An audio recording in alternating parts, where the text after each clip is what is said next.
এই মেরাজের আমলি বিষয়, বর্জনীয় বিষয়, শিক্ষণীয় বিষয়, বিভিন্ন দিক কোরআনে আল্লাহ পাক এবং রসুল পাক সাল্লাল্লাহু আলাইহি সাল্লাম হাদিসে ফরমায়েছেন। সে এখন মেরাজ কেন তিনি করলেন, কেন হয়েছে, অসংখ্য উলামা ইকরাম আল্লাহ রসুলের এই মেরাজকে আল্লাহর নবীর যে শ্রেষ্ঠত্ব, তেনাকে যে আল্লাহ পাক শ্রেষ্ঠত্বের মর্যাদা দান করেছেন, সেই শ্রেষ্ঠত্বের মর্যাদার একটা নিশানা হচ্ছে রসুলের মেরাজ। অনেক শ্রেষ্ঠত্বের মর্যাদা। তিনি নবিউল আউয়ালিন, নবিউল আখিরিন, আল্লাহ রসুল তিনি প্রথম এসেছেন, শেষ নবী হিসেবে আবার আল্লাহ প্রেরণ করেছেন। তাকে কোরআন দেওয়া হয়েছে, শ্রেষ্ঠ মুজিজা দেওয়া হয়েছে। এরকম তিনি রহমাতুল্লিল আলামিন, সাইয়্যিদুল মুরসালিন, খাতামান নবীন, অনেক উপাধিতে আল্লাহ পাক ঘোষিত করেছেন। তার মধ্যে আল্লাহ পাক রসুলকে একান্ত সান্নিধ্যে ডাকিয়ে নিয়ে তার সঙ্গে আলাপ আলোচনা করেছেন, কথোপকথন করেছেন। এই একটা বিশেষ মর্যাদা, যেটা আর কোনো নবী রসুলের ভাগ্যে জটেনি। আখিরি নবী মুহাম্মদুর রাসূলুল্লাহ সাল্লাল্লাহু আলাইহি সাল্লামের সঙ্গে আল্লাহ যেটা করেছেন, জোরে বলি সুবহানাল্লাহ। এটা তারই একটা নিদর্শন।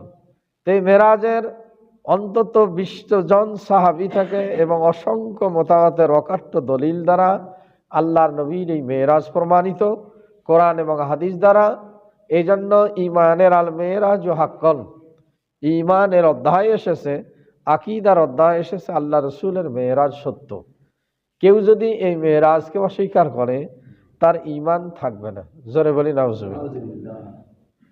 আল্লাহ রসুলের জামানায় অসংখ্য সাহাবী যারা নব মুসলিম, আল্লাহ নবী যখন এই মেরাজের বর্ণনা করেছিলেন, তারা অনেকে মোরতাদ হয়েছিলেন, ইসলাম থেকে খারিজ হয়েছিলেন। আর মেরাজের এত আশ্চর্য ঘটনা, যেটা স্বয়ং আল্লাহ পাক নিজে বর্ণনা করেছেন। সূরা বনী ইসরাইল শুরুর আয়াত, আল্লাহ বলছেন, সুবহানাল্লাযী আসরা বিআবদিহি লাইলাম মিনাল মাসজিদিল হারাম। আল্লাহ রাব্বুল আলামিন বলছেন, তিনি অতি পূত পবিত্র সেই মহান সত্তা। সুবহান শব্দ দিয়ে শুরু করেছেন।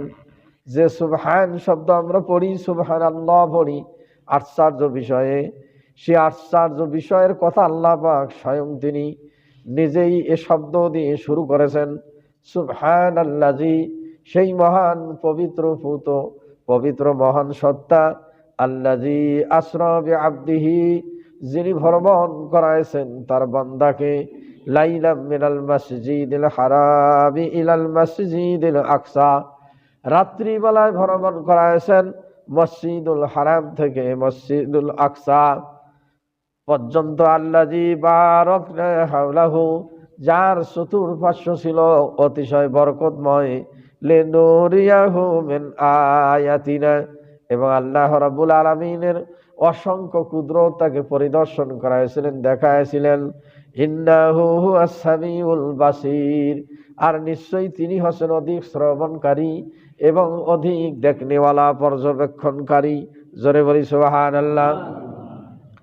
এই জন্য মেরাজের ঘটনা এত আশ্চর্যজনক, যেটা আল্লাহ পাক স্বয়ং কি করেছেন, এই আশ্চর্যের কথা দিয়ে শুরু করেছেন। আমরা আশ্চর্যজনক ঘটনায় বলি সুবহানাল্লাহ, প্রশংসায় বলি আলহামদুলিল্লাহ, দুঃসংবাদে ইন্না লিল্লাহ।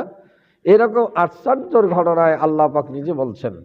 আর এই ভ্রমণটাকে মুফাসসিরে কেরাম বলা হয়েছে আসরা, যেটা রাত্রিকালীন ভ্রমণ। এটাকে তাফসিরে এসেছে, এই রাত্রিকালীন ভ্রমণকে তাকে বলা হয়েছে আসরা বা ইসরা।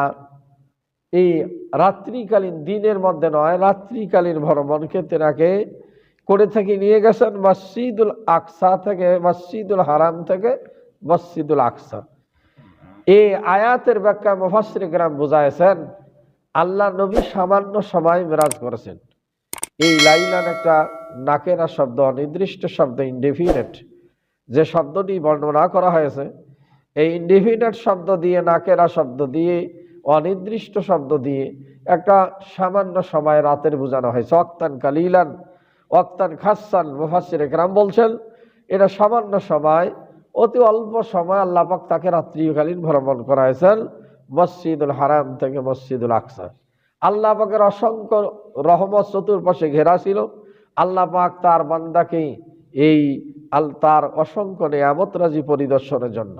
এখন এখানে আব্দিহি কেন ব্যবহার করেছেন?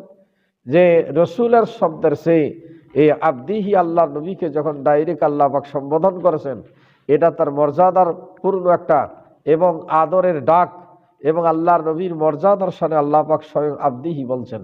জোরে বলি সুবহানাল্লাহ। আল্লাহ যদি কোনো বান্দার স্বীকৃতি দান করেন, এটা বিশাল একটা মাহাত্ম্য, তার মর্যাদা। এই জন্য আল্লাহ পাক রসুল্লাহ বলে তার বান্দা বুঝাইছেন, আল্লাহ পাকের গোলাম বুঝাইছেন এই আয়াত দ্বারা। এখন এই আয়াতকে বোঝানো হয়েছে মসজিদুল হারাম থেকে মসজিদুল আকসা, এটাকে বোঝানো হয়েছে আসরা, আর মসজিদুল আকসা থেকে ঊর্ধ্ব জগৎ পর্যন্ত আল্লাহর নবী যে ভ্রমণ করাইছেন এটাকে বোঝানো হয়েছে মেরাজ। জোরে বলি সুবহানাল্লাহ। এই লাইলাতুল মেরাজ শব্দের আবিধানিক অর্থ হচ্ছে, লাইলুন শব্দের অর্থ হচ্ছে রাত্রি, মেরাজ শব্দের অর্থ হচ্ছে ঊর্ধ্বগমন বা সিঁড়ি, ঊর্ধ্বগমনের রজনী, অর্থাৎ আল্লাহ পাকের সান্নিধ্যে আল্লাহ নবী যে রাত্রিতে গমন করেছিলেন সেই রাত্রিটাকে বলা হয়েছে লাইলাতুল মেরাজ। আগামী 16 তারিখ আমাদের দেশে এই লাইলাতুল মেরাজ অনুষ্ঠিত হবে। আগামী জুমায়ও এর বিশেষ আলোচ্য বিষয় আছে, যেটা এক জুমায় লাইলাতুল মেরাজের বিশেষ আলোচনা শেষ করা যায় না। আল্লাহ রসুলের কেন মেরাজ করাইছেন এই আয়াত দ্বারা বোঝানো হচ্ছে আল্লাহ পাকের নিদর্শনাবলী তাকে দেখানোর জন্য। জোরে বলি সুবহানাল্লাহ। এই আল্লাহ রসুল মুফাসসিরে কেরাম বোঝাইছেন, 3টি রিওয়ায়াত এসেছে। আল্লাহর নবী হাতিমে ছিলেন, যারা মক্কা মদিনা গেছেন, আল্লাহর ঘরের উত্তর পাশে একটা ফাঁকা জায়গা আছে, যেটা ইতিপূর্বে মুফাসসিরে কেরাম বলছেন এর কাবারই অংশ ছিল। অর্থনৈতিক সংকটের কারণে পরবর্তীতে এই অংশটাকে বাদ দেওয়া হয়েছে। এই হাতিমের ভিতরে কেউ যদি নামাজ পড়ে, আল্লাহর নবী বলছেন সে যেন কাবাতেই নামাজ পড়লো, আল্লাহর ঘরে নামাজ পড়লো। জোরে বলি সুবহানাল্লাহ। এটা ফাঁকা আছে, আগে নামাজ পড়তে দিত, এখন এটার ভিতরে আর ঢুকতে দেয় না। কোনো সময়ই দেখা যায় সার্বক্ষণিক পুলিশ পাহারা, এখন হাতিমে আর নামাজ পড়তে দেয় না। এই হাতিমে আল্লাহ রসুল ছিলেন, কিংবা তার নিজ হুজরায় তার নিজ ঘরে ছিলেন। কেউ বলছেন উম্মে হানির একটা ঘর ছিল এই হেরেমের এরিয়ায়, তেনার ফুফাতো বোন কেউ বোঝানো হয়েছে, তার পাশে তিনি শায়িত ছিলেন। এই 3টি রিওয়ায়াত আছে, আল্লাহ নবী তার নিজ কক্ষে ছিলেন, কিংবা হাতিবে ছিলেন, কিংবা উম্মে হানির ঘরে তিনি শায়িত ছিলেন। হঠাৎ জিবরাইল আলাইহিস সালাম তার কাছে আগমন করেন। আবার কোনো রিওয়ায়াত এসেছে জিবরাইল, মিকাইল, ইসরাফিল সবাই আগমন করে বলছিলেন ইনি আখিরি জামানার পয়গম্বর, এনাকে ধরুন, এভাবে তাকে বলুন, এরকম আটক করুন। এইরকম 3 জন এসে আল্লাহ রসুলকে তার হুজরা থেকে কিংবা তার হাতিম থেকে তারা মক্কা বের জমজম কূপের পাশে নিয়ে গেছিলেন। জমজম কূপের পাশে নিয়ে জিবরাইল আলাইহিস সালাম তার হুলকুম থেকে নাভি পর্যন্ত সেনাটা ফাটাইয়া দিছিলেন। ফাটাইয়া দিয়ে জমজমের একটা স্বর্ণের তক্তির মধ্যে তাকে বসাইছিলেন, এবং তার জমজমের পানি দিয়ে তার সমস্ত ভিতরের অঙ্গ প্রত্যঙ্গগুলো ধৌত করে দিয়েছিলেন, এবং দুনিয়ার জ্ঞান বিজ্ঞান প্রজ্ঞা আল্লাহ পাকের নির্দেশে তাকে দিয়ে দিয়েছিলেন। এই অবস্থা দেখিয়ে সেই সময়ে অনেকে আশ্চর্যজম্বিত হয়েছিলেন, এবং আল্লাহ রসুল বুঝতে পেরেছিলেন, সব অনুধাবন করতে পেরেছিলেন, কিন্তু তিনি কোনো কথা বলেননি। জোরে বলি সুবহানাল্লাহ। মুফাসসিরে কেরাম বলছেন কেন তার এই শক্ক সদর, আল্লাহ পাক কেন বক্ষ বিদীর্ণ করেছিলেন। কোন মুফাসসিরে কেরাম বলছেন 3 বার এরকম হয়েছিলেন। শৈশবে একবার হালিমার গৃহে থাকতে, ওহী নাজিলের পূর্বে এবং মেরাজে যাওয়ার পূর্বে আল্লাহ পাক শক্ক সদরের জন্য করাইছিলেন। আকাশ ঊর্ধ্ব জগতে যাইতে যাইয়া তার শারীরিক ফিটনেসের প্রয়োজন, তিনি মেরাজে যাবেন, ঊর্ধ্ব জগতে যাবেন, এ শারীরিক ফিটনেস যেন ঠিক থাকে, এই জন্য আল্লাহ রাব্বুল আলামিনের নির্দেশে জিবরাইল এই কাজ করেছিলেন। জোরে বলি সুবহানাল্লাহ। জিবরাইল যখন এরকম জমজমের পাশ থেকে তার এ শক্ক সাদর হয়ে যায়, এমন সময় বোরাক নামে একটা প্রাণী, যেটা হাদিসে আসছে 1,86,000 কিলো, যেটা সেকেন্ডে তার গতি, কিংবা তার সেই বোরাক বলানো হয়েছে হাদিসের ইবারতে ফাওকাল হিমারি দুনাল বগল। বলছেন ফাওকাল হিমারি, গাধার সে একটু বড় এবং খচ্চরের সে ছোট, এরকম বলছেন। আবিয়াজন হু আবিয়াজন দাব্বাতন, এটা একটা সাদা প্রাণী, এমন একটা প্রাণী, বেহেশতি প্রাণী আল্লাহ রাব্বুল আলামিন প্রেরণ করলেন। বোরাক এসে আল্লাহর নবীর সামনে দণ্ডায়মান। জিবরাইল লাগাম ধরেছেন, মিকাইল আলাইহিস সালাম তার রশি ধরেছেন, দুইজন তার সফর সঙ্গী। এভাবে যখন বোরাক আসলেন, জিবরাইল বলতেছেন, ইয়া রাসূলুল্লাহ, ইয়া হাবিবাল্লাহ, আপনি বোরাকে আরোহণ করুন। বলে আমি আরোহণ করে কোথায় যাব? বলে আপনি বাইতুল মুকাদ্দাসে যাবেন। এ অবস্থায় বোরাক, মুফাসসিরে কেরাম বলেছেন, হাদিসে এসেছে বোরাক ইতস্তত করতেছে, আল্লাহর নবীকে তার পিঠে সওয়ারি হওয়া জন্য নিষেধ, যেন বারণ করতেছে, এমন ইশারা দিচ্ছে। তিনি ছটপট করতেছেন। এবারে আল্লাহর নবীর সামনে বোরাকের জবান খুলে গেল। বোরাক বলতেছে, ইয়া রাসূলুল্লাহ, ইয়া হাবিবাল্লাহ, আজকে আপনি আমার পিঠে সওয়ার হবেন, কিন্তু কিয়ামতের দিন আপনি সওয়ার হবেন কিনা, যদি সওয়ার হন এর কথা জানার জন্যই আমি অপেক্ষমান আছি। এই জন্যই আমি ইতস্তত করতেছি আমার বাহনে আপনাকে উঠানোর জন্য। আল্লাহর নবী ওয়াদা দিলেন, আজকে তোমার পিঠে সওয়ার হয়ে আমি বাইতুল মুকাদ্দাসে যাব, কিয়ামতের দিনও তোমার পিঠে সওয়ার হব। এ কথা বলার পর আল্লাহর নবী বোরাকে উঠলেন জিবরাইল সাথে। এরকম কেউ বলছেন উটের পিঠে, ঘোড়ার পিঠে 6 মাস লাগে বাইতুল মুকাদ্দাস যাইতে, এরকম মক্কা থেকে দীর্ঘ পথ, এরকম কিংবা 1 মাসের নিচে যাওয়া যায় না। আল্লাহ রসুল যখন এ বোরাকে উঠলেন, 1 কদম কিংবা 2 কদম আল্লাহ রসুলের এ যাইয়া বাইতুল মুকাদ্দাসে তাকে পৌঁছায় দিলেন। জোরে বলি সুবহানাল্লাহ। এ বাইতুল মুকাদ্দাসে যখন পৌঁছায় দিলেন, অন্যান্য নবী রসুলগণ যে জায়গায় তার বাহন বেঁধেছিলেন, আল্লাহর নবী তার এই বোরাকে বেঁধে রাখলেন। বেঁধে রাখি তিনি বাইতুল মুকাদ্দাসে 2 রাকাত নামাজ পড়েছিলেন। কোন মুফাসসিরে কেরাম বলছেন এটা ফিরার পথে তিনি নামাজ পড়েছেন, যাওয়ার পথে নয়। ফেরার পথে আল্লাহর নবী যখন সমস্ত ফেরেশতা মণ্ডলী এবং বিভিন্ন নবীদের সঙ্গে সাক্ষাতের পর তাকে ইস্তেকবাল জানার জন্য, বিদায় সম্ভাষণ জানার জন্য ফিরে এসেছিলেন, সকলকে নিয়ে তিনি বাইতুল মুকাদ্দাসে নামাজ পড়েছিলেন। কিন্তু বাইতুল মুকাদ্দাসে তিনি 2 রাকাত নামাজ পড়েছেন সমস্ত নবীদের ইমাম হয়ে। এটা সমস্ত মুফাসসিরে কেরাম, মুহাদ্দিসে কেরাম, উলামায়ে কেরাম একমত। জোরে বলি সুবহানাল্লাহ। সেটা আগে কিংবা পরে। কেউ বলছেন আগে নামাজ পড়ায় তিনি সামনে গেছেন, কেউ বলছেন ফেরার পথে নামাজ পড়েছেন। এই বোরাক তিনি বেঁধে রেখেছিলেন।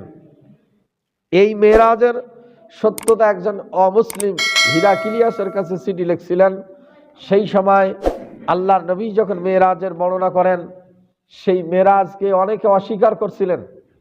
ফিরে আসি যখন মেরাজের বর্ণনা দিতেছিলেন, তখন অনেকে অস্বীকার করলেন যেটা অসম্ভব ব্যাপার। কিন্তু এই অমুসলিম যিনি বাইতুল মুকাদ্দাসের তত্ত্বাবধান করেন, দেখাশোনা করেন, ইনি সাক্ষ্য দিয়েছিলেন যে আমি ওই দিনের একটা ঘটনা বর্ণনা করতে পারি। যেই দিন আল্লাহ রসুল মেরাজের কথা বর্ণনা করছেন, সেই দিন আমি বাইতুল মুকাদ্দাসের সব দরজা দিয়েছি, কিন্তু একটা দরজা দিতে পারি না। এখন এই দরজা দেওয়ার যায় না, তারপরে অনেকে ধরে চেষ্টা করলাম, তারপরও সে দরজা যায় না। এরপরে মিস্ত্রি নিয়ে এসে দেখেছি যে এটাতে কোনো সমস্যা হয়েছে কিনা, কোনো সমস্যাও দেখতে পাওয়া যায়নি। শত চেষ্টা করার পর বাইতুল মুকাদ্দাসের দরজা একটা দিতে পারিনি। জোরে বলি সুবহানাল্লাহ। পরের দিনে সকালবেলা এসে দেখি যে যে এক জায়গা ফুটা, নিশ্চয়ই কোনো এক ব্যক্তি এখানে আগমন করেছিলেন, এবং পরের দিনে যেভাবে দরজা দেই সেভাবে দরজা দেওয়া যায়, খোলাও যায়। জোরে বলি সুবহানাল্লাহ। এতে আমার অনুমান হয়েছে যে নিশ্চয়ই যিনি আখিরি পয়গম্বর মেরাজের কথা বলছেন, নিশ্চয়ই তিনি এই মসজিদে যে আগমন করছিলেন, সত্যি আল্লাহ পাক তার এই দরজা খোলার জন্য যেন অপেক্ষমান থাকতে হয় না, কাহার অপেক্ষায় যেন থাকা লাগে না, এই জন্য স্বয়ং এই ব্যবস্থা নিজেই করেছিলেন। জোরে বলি সুবহানাল্লাহ। এ রসুলের মেরাজের একজন অমুসলিম এ সাক্ষ্য দিয়েছেন, আল্লাহর নবী তিনি কি করেছিলেন, 26 দিবাগত রাত্রি এ বাইতুল মুকাদ্দাস মসজিদে তিনি নামাজ পড়েছিলেন, সেখানে যে গমন করেছিলেন এ বর্ণনা একজন অমুসলিম দিয়েছেন। তা আল্লাহর নবী এ বাইতুল মুকাদ্দাসে যখন তিনি গমন করেছিলেন, বোরাকের 1 কদম কিংবা 2 কদম লেগেছে। এইখান থেকেই তিনি বোরাকে আরোহণ করেছেন, করি বাইতুল্লাহ থেকে বাইতুল মুকাদ্দাসে এসেছেন।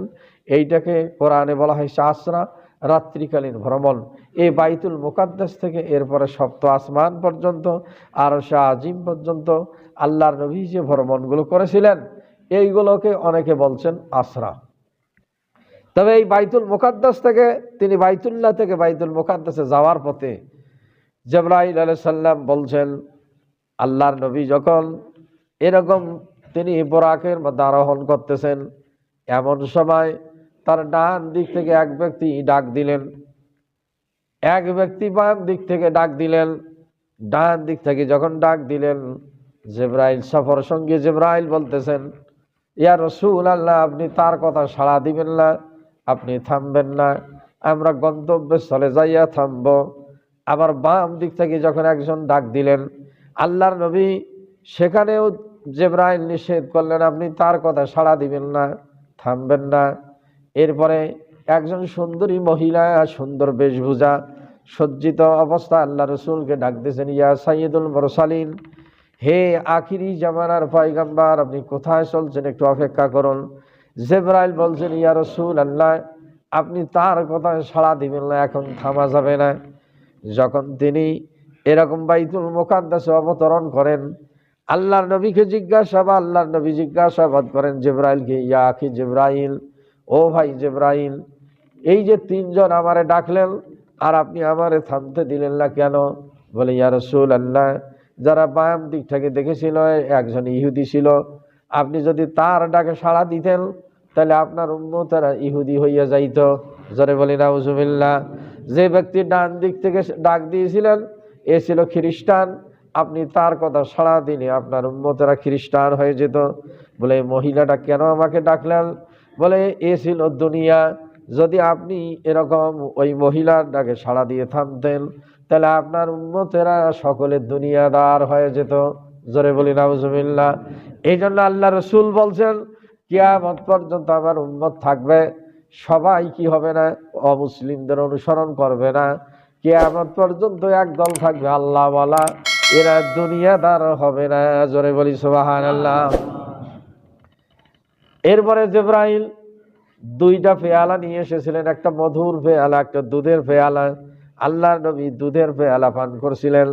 এরপরে জিবরাইল বলছেন, ইয়া রাসূলুল্লাহ, আপনি ঠিকই করেছেন, এটাই ছিল আপনার আদর্শ। এই মাঝখানে অনেক নিদর্শন তিনি দেখতে পেয়েছিলেন, এই আল্লাহ পাকের সৃষ্টির নিদর্শন।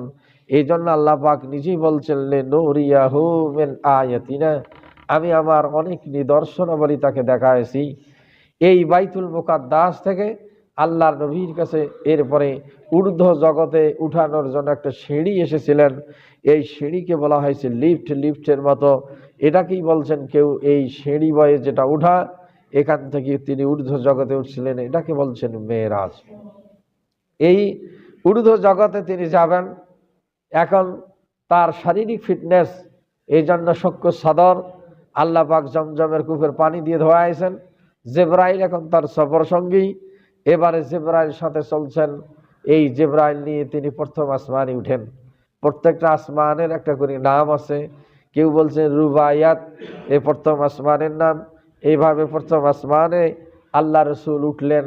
প্রথম আসমানে উঠিয়ে খলিফাতুল্লাহ আদম সফিউল্লাহ, যে তার সঙ্গে আল্লাহর নবীর সঙ্গে সাক্ষাৎ হয় এবং সালাম বিনিময় হয়। জোরে বলি সুবহানাল্লাহ।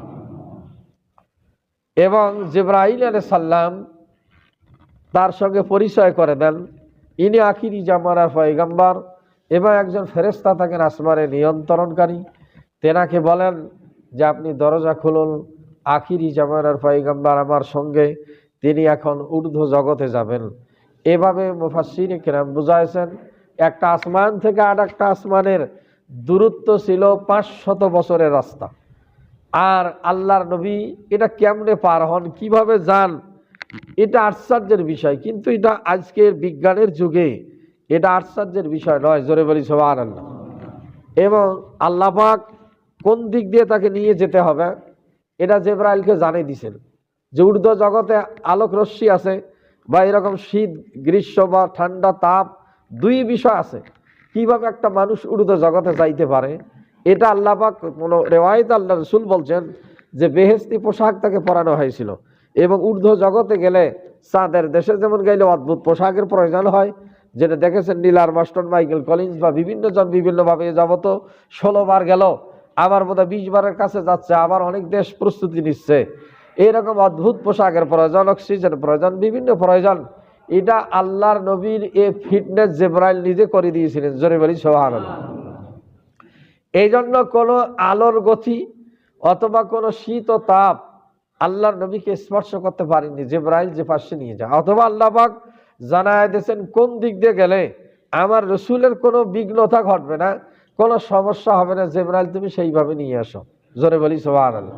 আপনার বাড়িতে মেহমান আসলে আপনি যেমন বলেন যে এই শুকরিয়াহাট আসতে গেলে আপনি রানীপুকুর দিয়ে আসতে পারেন, এ পাকে বদরগঞ্জের রোড দিয়ে আসতে পারেন, অথবা বিশ্ব রোড তালিমগঞ্জ পারে এ পাকে আসতে পারেন। কোনটা নিরাপদ হবে, কোনটা রাস্তা ভালো হবে, শুকরিয়াহাট আইসে উনি কোথা থেকে আসতেছেন এ মেমোরি আপনার কাছে ভালো, আপনি তার ইনফরমেশন দেন। কি কথা বুঝেন আমার? আল্লাহ পাক এই ইনফরমেশন জিবরাইলের দ্বারা আগে দিছে, কোন দিক দিয়ে কোথায় নিয়ে আসতে হবে এটা তিনি ভালো জানেন। জোরে বলি সুবহানাল্লাহ। আবার মুফাসসির কিরাম বোঝাইছেন এত দ্রুত গতিতে জিবরাইল নিয়ে গেছিলেন, যেটা আলোর গতি, ঠান্ডার স্তর, আলোর স্তর কোনো কিছুই আল্লাহর নবীকে স্পর্শ করতে পারেনি। এত দ্রুত তিনি নিয়ে গেছেন যে যেভাবে নিয়ে যাওয়ার প্রয়োজন তেনাকে কোনো কিছু স্পর্শ করতে পারেনি। একটা মোমবাতিতে যদি আপনি দ্রুত আঙ্গুল সঞ্চালন করেন দেখা যায় কোনো তাপই লাগে না। এরকম এত দ্রুত নিয়ে গেছিলেন, কোনো কিছুই তাকে স্পর্শ করতে পারেনি। এবারে জিবরাইল আলাইহিস সালাম এরকম প্রথম আসমানে আদম সফিউল্লাহ এরকম তার সঙ্গে সাক্ষাৎ সালাম বিনিময়ের পর দ্বিতীয় আসমানে তাকে নিয়ে গেছিলেন। সেখানে দুইজন নবী আছেন, ঈসা আলাইহিস সালাম এবং ইয়াহইয়া আলাইহিস সালাম। তারা দুইজন খালাতো ভাই ছিলেন এবং তাফসিরে এসেছে, হাদিসে এসেছে, সেখানে নিয়ে যায় তাদের সঙ্গে সালাম বিনিময় হয়, কথোপকথন হয়। এরপরে আল্লাহ পাক এই জিবরাইল মারফত তাকে তৃতীয় আসমানে নিয়ে যান, যেখানে ইউসুফ আলাইহিস সালামের সঙ্গে সাক্ষাৎ হয়।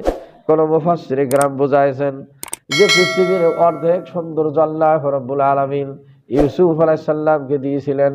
জোরে বলি সুবহানাল্লাহ। পৃথিবীর অর্ধেক সৌন্দর্য দিয়েছিলেন, যাকে অনেক বর্ণনা এগুলো আলাদা। এবারে সেখানে সালাম বিনিময় হয়। এরপরে আল্লাহ পাক তাকে জিবরাইল মারফত চতুর্থ আসমানে নিয়ে যান, সেখানে ইদ্রিস আলাইহিস সালামের সঙ্গে সাক্ষাৎ হয়। কোন মুফাসসির কিরাম বুঝাইছেন ইদ্রিস আলাইহিস সালাম এখনো জীবিত আছেন, তেনার ইন্তেকাল হয়নি, তিনি জান্নাতে ঢুকে আছেন, কিন্তু খাস কামরায় তিনি যাইতে পারেননি। আল্লাহ পাক তাকে এই দায়িত্ব দিয়েছেন চতুর্থ আসমানে তিনি আছেন, আল্লাহর নবীর সঙ্গে সালাম বিনিময় হয়, কথোপকথন হয়। এরপরে পঞ্চম আসমানে যান, হারুন আলাইহিস সালামের সঙ্গে সাক্ষাৎ হয়। ষষ্ঠ আসমানে মুসা কালিমুল্লাহর সঙ্গে কথোপকথন হয়। আল্লাহ পাকে দায়িত্ব তাকে অর্পণ করেছেন সপ্তম আসমানে যায় ইব্রাহিম খলিলুল্লাহ মুহাম্মদুর রাসূলুল্লাহ সাল্লাল্লাহু আলাইহি ওয়াসাল্লাম জিবরাইল সহ ইব্রাহিম ও খলিলুল্লাহকে সালাম দেন, আসসালামু আলাইকুম ইয়া ইব্রাহিম ও খলিলুল্লাহ। এই সালাম বিনিময় হওয়ার পর আল্লাহর নবী যখন ইব্রাহিম আলাইহিস সালামকে সালাম দিলেন, তিনি বাইতুল মামুরে দেওয়ালে ঠেস দিয়ে হেলান দিয়ে বসা আছেন। এবার ইব্রাহিম খলিলুল্লাহ বললেন, ইয়া রাসূলুল্লাহ ইয়া হাবিবাল্লাহ, হে আখিরি জামানার পয়গম্বর, এটা হচ্ছে বাইতুল মামুর, যে ফেরেশতাদের ইবাদতখানা, এ সপ্তম আসমানের উপর, যে এই জায়গায় 70,000 ফেরেশতা প্রতিদিন তাওয়াফ করেন। আর যারা একবার প্রবেশ করেন কিয়ামত পর্যন্ত তারা আর দ্বিতীয়বার প্রবেশের সময় পায় না। জোরে বলি সুবহানাল্লাহ। এই জন্য ফেরেশতাদের সংখ্যা একমাত্র আল্লাহ রাব্বুল আলামিনই ভালো জানেন কত সংখ্যা আছে। তিনি ব্যতীত আর কেহই এর সংখ্যা নিরূপণ করিতে পারিবে না। এই ফেরেশতাদের এই সপ্তম আসমানে বাইতুল মামুর, তার উপরে আল্লাহ পাক যেরকম ওই বাইতুল মামুরে কিছুদিন আগে পেপারে দেখলাম যারা এরকম মহাকাশে গেছেন সেখান থেকে তারা কাবা ঘরের ছবি ছবি দেখতে পেয়েছিলেন। দুনিয়াতে এরকম বাইতুল্লাহ আল্লাহর ঘর সার্বক্ষণিক তাওয়াফ হয়, এরকম সপ্ত আসমানে বাইতুল মামুরে ফেরেশতাদের এরকম সার্বক্ষণিক তাওয়াফ হয়। জোরে বলি সুবহানাল্লাহ। এখানে শুধু ফরজ নামাজ, কাবা ঘরে ফরজ নামাজের সময় শুধু তাওয়াফ বন্ধ থাকে, সবাই নামাজে রত থাকেন। ফরজ নামাজ হওয়া মাত্রই আবার তাওয়াফ শুরু হয়ে যায়। এভাবে 5 ওয়াক্ত নামাজেই দেখা যাচ্ছে তাহাজ্জুদ সময়ে তাওয়াফ চলতেই থাকে। 5 ওয়াক্ত নামাজে শুধু ফরজ নামাজের সময় তাওয়াফ বন্ধ থাকে, সার্বক্ষণিক চলে। এরকম বাইতুল মামুরে সার্বক্ষণিক ফেরেশতাদের তাওয়াফ চলতে থাকে। এই জিবরাইল তার সঙ্গে সপ্তম আসমান তিনি বাইতুল মামুরে পাশে পৌঁছে সেখানে তিনি গেলেন। সেইখানে বলা হয়েছে ইনদা সিদরাতিল মুনতাহা, এই কুল বৃক্ষের সীমানা জিবরাইল আলাইহিস সালাম আল্লাহর নবীকে পৌঁছায় দিলেন। এ যে সিদরাতুল মুনতাহা এবং এই মেরাজের কিছু ঘটনা আল্লাহ পাক আসরা, যেটা রাত্রিকালীন ভ্রমণ, সূরা বনী ইসরাঈল, এবং পরের এই ঘটনাগুলো তিনি সূরা নজমে বলছেন। মেরাজ থেকে যখন তিনি ফিরে আসলেন, অনেকে তাকে পাগল বললেন, অনেকে মস্তিষ্ক বিকৃতি হয়েছে, তার হিতাহিত জ্ঞান বিলুপ্ত হয়েছে, অনেক কথা বলছিলেন। কিন্তু আল্লাহ পাক তার সেই স্বীকৃতি দিছেন, ওয়ান নাজমে ইযা হাওয়া মা দাল্লা সাহিবুকুম ওয়া মা গাওয়া। আল্লাহ বলছেন সেই নক্ষত্র রাজিগুলোর কসম, যখন তা অস্তমিত হয়ে যায়, মা দাল্লা সাহিবুকুম ওয়া মা গাওয়া, বলছেন তোমাদের সাথী পথভ্রষ্ট হয়নি, তিনি বিপদগামী হয়নি। ওয়া মা ইয়ানতিকু আনিল হাওয়া ইন হুয়া ইল্লা ওয়াহিউন ইউহা। আল্লাহ পাক বলতেছেন তিনি কোনো কথাই বলেন না যতক্ষণ পর্যন্ত আল্লাহ রাব্বুল আলামিনের পক্ষ থেকে ওহী না আসে, ততক্ষণ পর্যন্ত আমার নবী তোমাদের কাছে কোনো কথা বলে না। জোরে বলি সুবহানাল্লাহ। আল্লামাহু শাদীদুল কুওয়া, আল্লাহ বলছেন তাকে এক শক্তিশালী ফেরেশতা শিক্ষা দিয়েছেন। যু মিররাতিন ফাস্তাওয়া, আরো একবার তিনি আগমন করেছিলেন, প্রকাশ পেয়েছিলেন। এই আয়াতের ব্যাখ্যায় মুফাসসিরিন কিরাম বলছেন আল্লাহ পাক জিবরাইলকে সশ্রুতায় আল্লাহর নবীকে 2 বার প্রদর্শন করাইছেন, দেখাইছেন। যখন সর্বপ্রথম ওহী অবতীর্ণ হয় হেরা গুহায়, কাবা ঘরের 1 কিলোর মধ্যে, যেটাকে জাবালের নূর বলা হয়েছে, যেটা গারে হেরা বলা হয়, এইখানে আল্লাহর নবীর সঙ্গে প্রত্যক্ষ সাক্ষাৎ হয়েছিলেন। আর দ্বিতীয় সাক্ষাৎ হয়েছিলেন মেরাজের রজনীতে, জিবরাইল আলাইহিস সালামের পূর্ণ সূরাতে 600 পাখা বিশিষ্ট, এবং গোটা পৃথিবীর আসমান জমিন এবং গোটা পৃথিবী মিলে তিনি যেন দাঁড়িয়েছিলেন। জোরে বলি সুবহানাল্লাহ। এটাকে বোঝানো হয়েছে। এবং আল্লাহ পাক বলছেন তোমরা যে তোমাদের সাথী, এখানে তোমাদের কথা এই জন্য বলছেন, আল্লাহ পাক মুফাসসির কিরাম বোঝাইছেন যেহেতু আপনার নবী, তোমাদের নবী যাকে আমি নবী বানাইছি, তোমাদের সঙ্গে চলাফেরা করেন, উঠা বসা করেন, অন্যখান থেকে আসেন নেই, তোমাদের বিখ্যাত বংশে জন্মগ্রহণ করেছেন এবং তার নাম তোমরা জানো, তার বংশ পরিচয় তোমরা জানো, সব তোমাদের পরিচিত। এই জন্য তিনাকে যে তোমরা পাগল বলেছো, যেটা মেরাজ থেকে আসি আবু জেহেল বলছিল, এইবার একটা সুযোগ পেয়েছিলাম, সারা জীবন তো কত চেষ্টা করি তার ব্যাপারে আমি কোনো কিছুই করতে পারলাম না, এইবার সুযোগ যে এই বাইতুল মুকাদ্দাস, যেটা 1 মাসের রাস্তার কমে যাওয়া যায় না, 6 মাসের রাস্তা পায়ে হেঁটে, আর সেটা সে মুহূর্তে ঘুরে আসলেন, আবার চলে আসলেন, সেটা বলতেছেন। এই সুযোগে তিনি কাবা ঘরে যখন ফিরে আসলেন, এই সময়ে বলছিলেন যে আবু বকরকে আগে যা বলছিলেন যে তোমার নবী এ সমস্ত কথা বলে, তোমার অভিমত কি? আবু বকর বলছিলেন যদি আল্লাহ রসুল বলে থাকে তিনি বাইতুল্লাহ থেকে বাইতুল মুকাদ্দাস সপ্ত আসমান ভ্রমণ করেছেন, আমি শোনার আগে বিশ্বাস করলাম। জোরে বলি সুবহানাল্লাহ। সেই দিন আল্লাহর নবী তাকে আবু বকর শুধু নয়, সিদ্দিক উপাধি দিয়েছেন। সবচেয়ে বেশি বিশ্বাসী বান্দা ইনি, সেই আবু বকর সিদ্দিক উপাধি পেয়েছেন। এরপরে আবু জেহেল বললেন, এখানেই তো কোনো কাজ হলো না। আল্লাহ রসুলকে বলছেন, বলো বাইতুল মুকাদ্দাসের জানালা আর দরজা কয়টা? তুমি তো ঘুরিয়ে আসলে, এতদিন বলছিলাম তুমি এরকম নবী, কিন্তু আজকে তো আরো দেখলাম তুমি এরকম আরো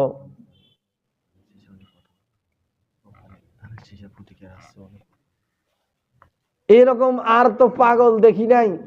তে এখন তারপরে এ কথা বলার পর যখন তিনি বললেন জানালা দরজা কত, আল্লাহ রসুল একটু চিন্তিত হলেন, মর্মাহত হলেন যে আমি তো জানালা দরজা গনি আসিনি।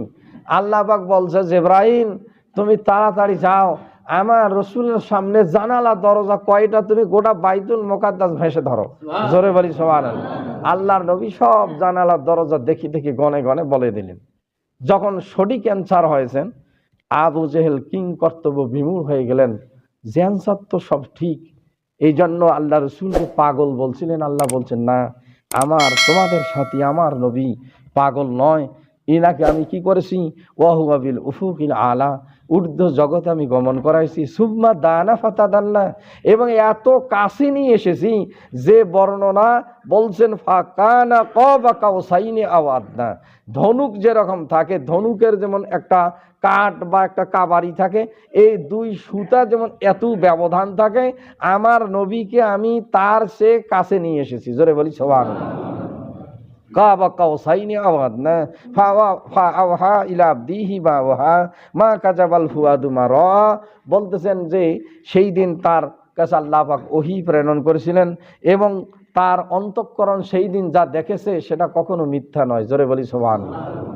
এখন এই মেরাজের অনেক কথা আছেন, তিনি আল্লাহকে প্রত্যক্ষ দেখেছেন কি দেখেননি, এবং কি নিয়ে আসলেন, আমাদের জন্য কি বিষয়, যে অনেক বিষয়, যে আল্লাহ রসুল এই সপ্ত আসমান থেকে যখন জিবরাইল ফিরে গেলেন, যে এখন আপনি আর আপনার প্রভু, এরপরে রফ রফ নামে প্রাণী এসেছিলেন, আল্লাহ পাকের কাছে তিনি একান্ত সান্নিধ্যে যে সালাম দিয়েছিলেন, যেটা তাশাহুদে আমরা পড়ে থাকি।